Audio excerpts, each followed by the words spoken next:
Welcome back to My Conscious Dad right here in your hometown station, AM 1220 KHTS. Today we are talking about avoiding issues. And if you miss any of the show, I highly recommend you go back, listen to the podcast on hometownstation.com, or jump on Facebook Live, listen to the whole thing. So far, it's awesome. I want to talk about your relationship workshop at the end, so that everybody has to listen to get all of the good stuff. So one of the things I was wondering, we were talking earlier about teens and your clients' kids kind of avoiding their issues. And adults, because to me, the most saddest and heartbreaking thing is to watch successful business people avoid conflict at all cost. Because what it does is it lets people open to the possibility to create a belief about you that might not necessarily be true, or maybe it is.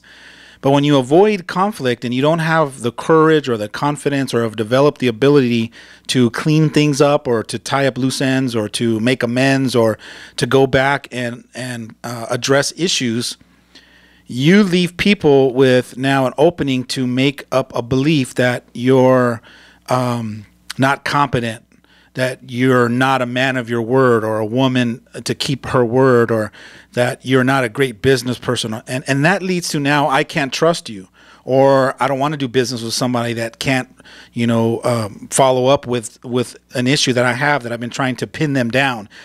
Some of your dysfunctions, especially as a business person, is a reflection of who you are all the time. And so, if you haven't learned that when you're a teenager or a child, you just become now a 40, 50-year-old person out in the world that people don't want to, engage into business with you because you have, open up now this possibility to have people make up a story about you that might not necessarily be true, or you just, haven't figured out how to, go back and clean some of that up.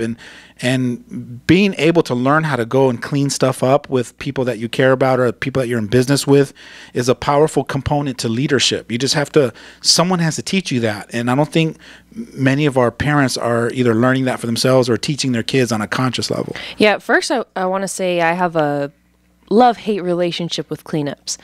I hate them because I hate the actual cleanup process itself. It's really icky sometimes, and it's really, it's just a mess. But what if you learn to love that? What if you learn to embrace that, the icky part is only icky because there's more work on myself. Like if you really started working on yourself and became more mindful of it and started reflecting more and checking in on it, and you got to a place where now it's just you're neutral about it.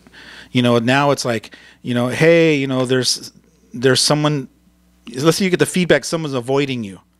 Hey, Christina's been avoiding you. I've been noticing that every time you're around, she walks out of the room. And you go, really? I need to go clean that up. And so then when you walk around the corner and you see Christina and, hey, Christina, can I chat at you for a moment? And you guys go into a room and you say, hey, I noticed, and I've been also getting feedback that you've been avoiding me. Did I say something to offend you? Or is there something that you need to tell me? Or is there a withhold that, you have an open space to just share that with me, and I promise you I won't take it personal, and I'll try to clean that up. Yeah, and she goes, yeah, I there was something you said to me yesterday that it offended me, and it gives you an opportunity now to clean that up so that you guys can walk out still being teammates. You can still you got to learn how to flush all that stuff out so that you can continue to be powerful as a team. And that's the part I love. I hate, like I said, I hate all that other stuff, but I love the feeling of flushing it out. I love the feeling of getting it off my shoulders. I love just, being more free with the situation and being free of it, just ridding it. Yeah, but that's the back end. Right. You got to go through the front end to create the back end. I know. And I guess what I'm trying to say is the peace that I get after a cleanup is well worth all of, trekking through the mud to get there, because I'm just I'm the kind of person that I'll let a situation just run my mind for 2-3 days, however long it takes me to get off of it, but I will let it control it, run it. It'll be in the back of my head, for 3 days straight. But if I can have that cleanup and just let it go, especially as a woman, I think we need to clean up. We need to yell at you and tell you everything and tell you off and then tell you how much we love you and then cry and scream. We need to go through the whole I know what that stream of feels like emotions. to be on the other end of that. We need to go through the whole stream of emotions in order to get and finally be at peace with that. And, it's kind of like if you are paying a price where you're either on it or stuck on it, because in your heart, in your spirit, your intuition's telling you, hey, just go clean that up. Like, what are you waiting for? Just go and rectify it and make amends or apologize or whatever it is, or take ownership of it, or re-clarify what your intention was, or whatever it is, so that you can have them go, you know what, I know what it's like to do that. I've been there before, and don't worry about it. Let's get off it. And then you hug and you move on.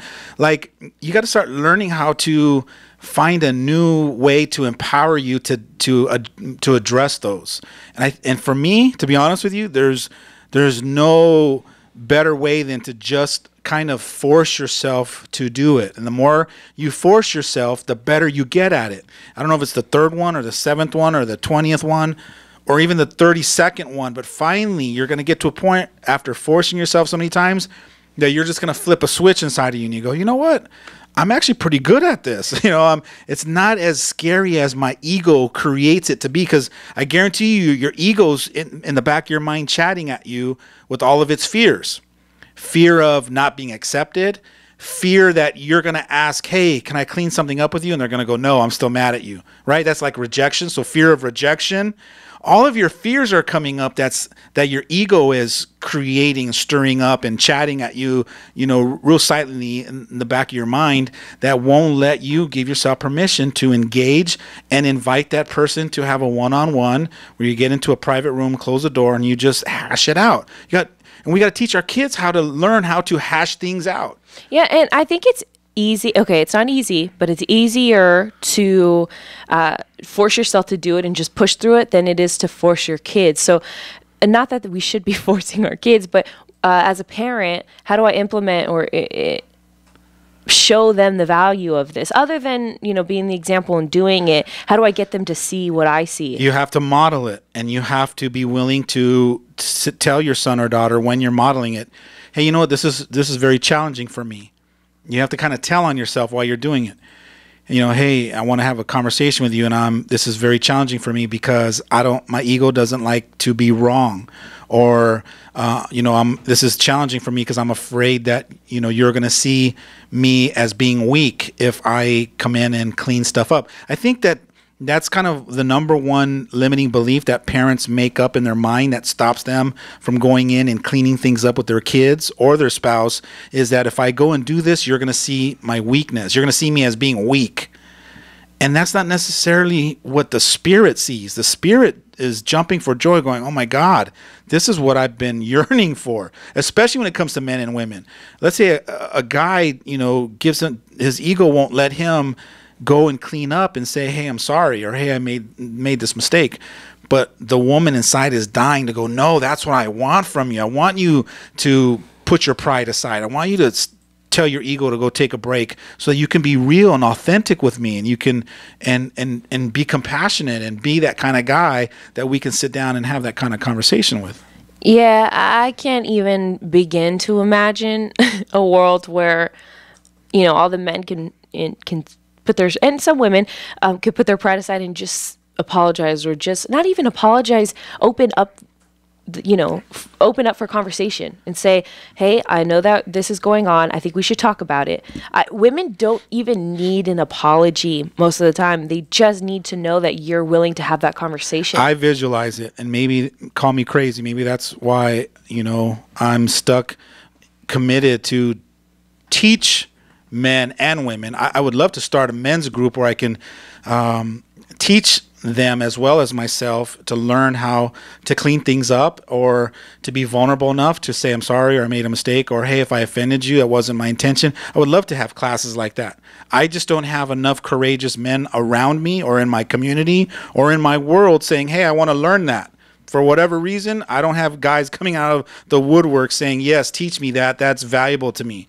I might have a lot of women going, hey, my husband needs to be there, but I don't have people excited to work on themselves at that level, or maybe people don't see the value of it, or they're just not conscious enough to see that that's important to work on. Yeah, I think naturally, because we're doing okay in life and we're okay out there in the world and everything's okay, there's no, if it's not broke, don't fix it. Everyone is just so much in that mindset that sometimes I just want to shake it into people. Like, you're okay, but you could be better. I know, but being okay, is kind of the model that maybe most people live in, is I'm okay with being okay as long as it's not worse. And usually it's when it becomes worse that all of a sudden my phone rings off the hook going, hey, I want some coaching, or I need maybe now I need to work on myself. Well, now, you have to do 10 times the work, or you got to work really diligently. It's not, the average person doesn't say I'm doing good, but I want to be great, or I'm average, I want to be extraordinary. So, it's just, I don't know, it's in some people and it's not in others. You just have to decide for yourself that you want to live an extraordinary life. You have to decide for yourself that, God gave me this gift. Why not play big? Why not swing for the fence? That's the kind of life I want to play. And, some of us have to be woken up to that.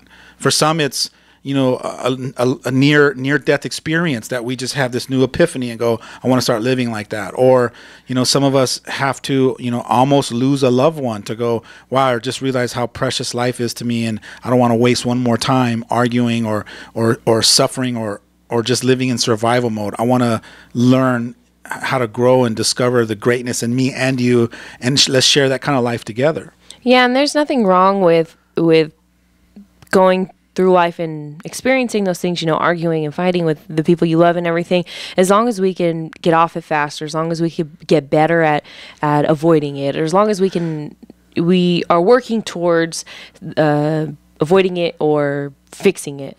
Yeah, and that's what I love about you, is that you're always thinking about the person that's sitting there going, hey, you're describing my life, and you're maybe bringing up that being extraordinary, not reaching for greatness is a bad thing, and it's not. I mean, it is what it is. It's your life. You're the driver in the seat, and you're the author of your own life, and you're the director, and you get to choose every move. And you're not bad and wrong because that's not what you want. But if you do want it, it's available for you. It's just a matter of finding the courage and reaching out and asking for help, and getting a mentor or a coach or a guide or somebody to kind of help you walk you through that. Yeah, I think I always want to mention it because, it breaks my heart to think that there could be somebody listening to us who is in the process of working on themselves, or has been thinking about, or is trying to, the best that they can, but maybe some of the things that we're describing sounds like them a little bit too much, and I don't ever want them to think that, we're judging you, people like us are judging you or anything, because like you said, it's your life. Well, first of all, I can't judge because I'm sure there was a part of me that was there at one point, and I'm sure I'm probably there at that point still myself. I don't want anyone to ever hear that there's a greater than or a higher than.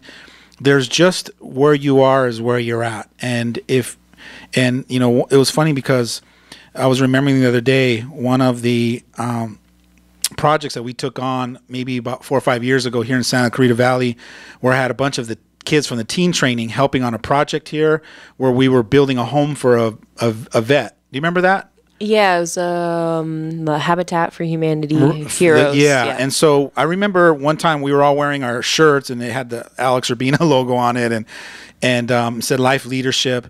And one of the guys that was helping out, he was from another group, and he said something like, "Who's Alex Urbina?" And he happened to say it around me, and I looked and I go, "I am." And he goes, "What qualifies you as a leader?" And I looked at him and I said, "Probably because I've made a lot of mistakes." And he looked at me and he just smiled, and we smiled at each other, and I walked on. And it's like, part of, if not more than not, what makes me a good to great leader is that I've made a lot of mistakes. And I don't beat myself up for the mistakes. I try to look at what's the learning lesson from it and then make that adjustment. And so I'm not perfect, and I know that you're not perfect. I don't think anyone's perfect.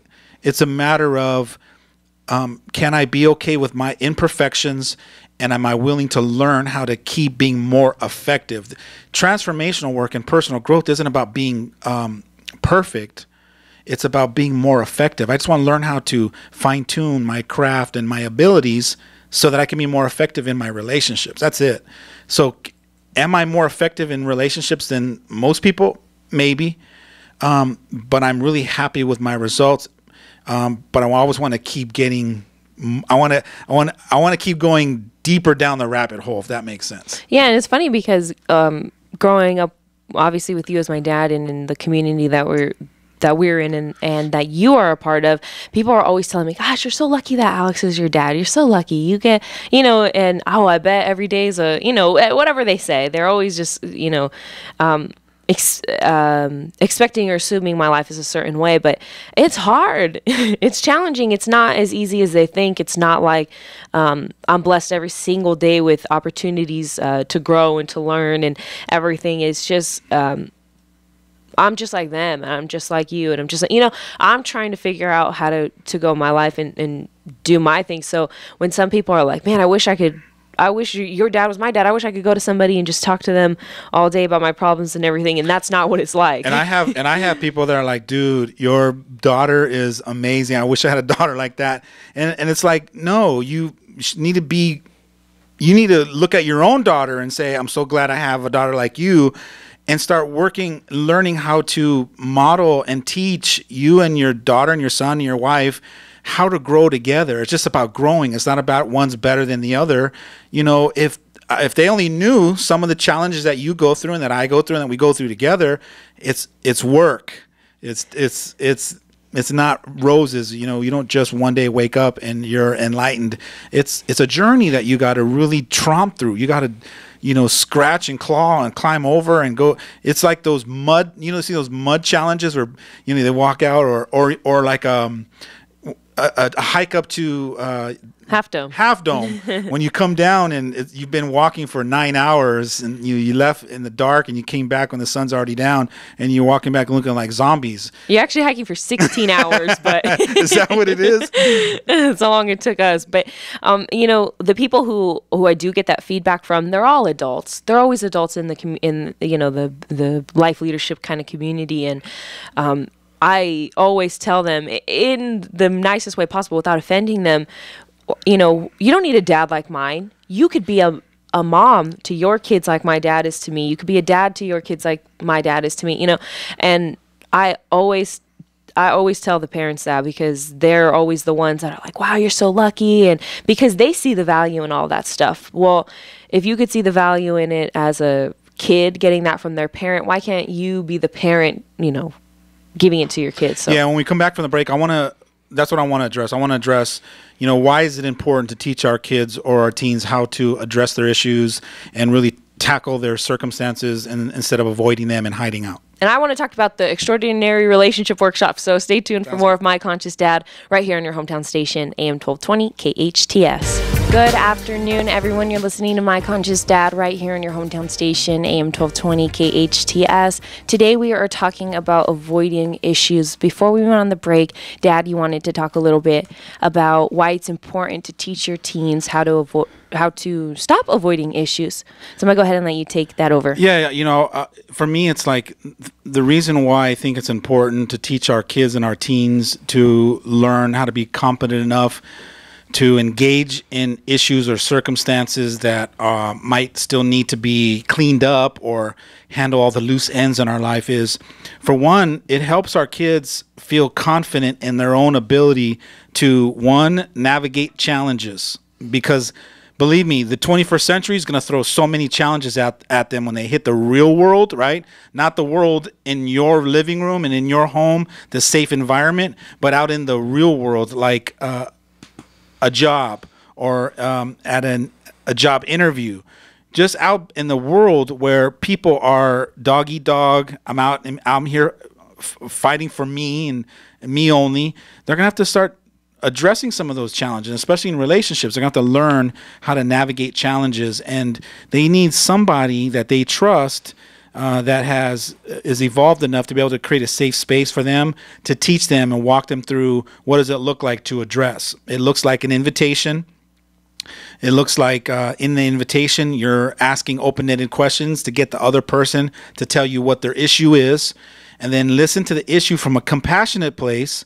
And from that compassionate place, either own it or figure out how to clean it up with letting them know whether that was your intention or not your intention, so that you can help free them up, so that they can be freed up to move forward and not hold you in a box or create a limiting belief about you that might not necessarily be true, and so forth.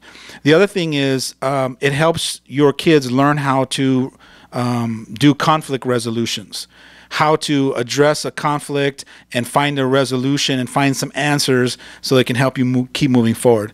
And then the last thing that I kind of just touched on a little bit is it helps your kids how to learn how to let things go. It teaches them how to get off of the resentment that they have. It helps them surrender the anger or the disappointment that they might have of you. It's almost like a gift. If you have somebody that you notice has some bad blood on you, or has an issue about you or something that you did, and they're walking around you, reach out and go, hey, is there something I can say to you, or let's have a conversation. Let me help explain whatever it is that you are mad about on me, or something that you don't see, so that I can help you get off it, or at least help me get off it, because it's killing me watching you walk on eggshells around me, and we don't have to be like this. Let's flush it out. If there's anything that you're going to take away as the listeners today about this topic, it's that right there. I can tell you that I am the resentment queen, and that's not a title I'm proud of. My sister's probably sitting there nodding her head, yes. But I hold on to resentment. Yeah, like I just until we clean it up, you're dead to me. Oh my God. No, not you're not dead, but I'll hold it to you. I'll remember that one time you asked to borrow something and never gave it back. I'll remember that time you said this and never apologized. So if there's anything that I could change about myself, man, that one's on the list. It almost sounds like a confession. Like if you go to church and you confess, it's like, oh, I got all these heavy burdens on me, all this resentment or guilt, and I get to go in and confess it so I can let it go. That's really what it's about. It's addressing issues or cleaning them up so that you can resolve them, so you can heal it, or heal the other person, or heal yourself, so you can kind of mend it and re-energize your battery pack, so you can keep moving and taking off. It's like getting your power back. It's almost like when someone has an issue with you and it's unresolved, it's like they have a little piece of your power. You got 3%, and Tommy has 3%, and Christina's got 3%. And if you got all these people out there that have issues that you haven't resolved, it's like you have 70% of your powers out there in little increments of 3%ers. And it's like, I want to just clean house. I want to just call everyone up that has an issue with me, and let's just line them up. And we'll just do it in hour blocks. You get the 8 o'clock hour, you get the 9 o'clock hour. Just come over to my house. I'll have beverages and I'll have food, and just one at a time, we're gonna just clean stuff up. And what if you're able to clean up your life like that, where you resolved issues and cleaned up loose ends? You can reclaim that 3% and 3% and 3%, and you go from 40% whole and complete to now 98% whole and complete. What would that be like? I love it. I love it. I'm all about it. Another thing I'm all about, and I want to talk about before we have to end the show, is the Extraordinary Relationship Workshop. It's this April 8th and 9th. It's 2 days. I've already talked about it. I love it. I want to go back.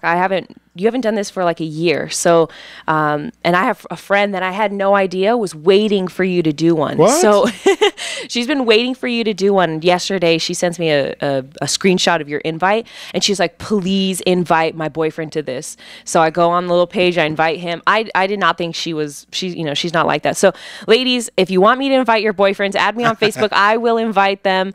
You can sign up on your website, alexurbina.com, or send an email to Team Urbina. Team Urbina at alexurbina.com. Or if you're on Facebook, hit me up, Alex Urbina, or go to the events calendar and search up Extraordinary Relationships and add yourself or add people to it. It's going to be an amazing event.